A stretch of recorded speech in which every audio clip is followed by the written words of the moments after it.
Mengapa pelangi muncul setelah hujan? Sini, Om jelaskan. Pelangi muncul ketika cahaya matahari bertemu dengan tetesan air di udara biasanya setelah hujan. Saat cahaya masuk ke dalam tetesan air, ia mengalami pembiasan yang artinya dibelokkan. Lalu cahaya itu dipantulkan di dalam tetesan dan keluar lagi dengan sudut tertentu. Cahaya yang sudah dipantulkan pecah jadi 7 warna. Fenomena ini dijelaskan dalam studi optika oleh Royal Society.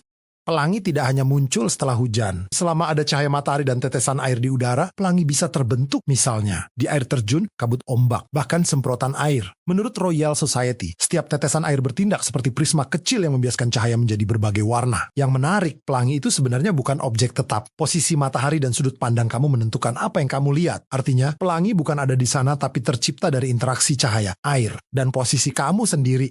Untuk melihat pelangi sempurna, maka matamu harus berada tepat 42 derajat ke matahari. Makanya setiap orang bisa saja melihat pelangi yang berbeda tergantung posisi mereka.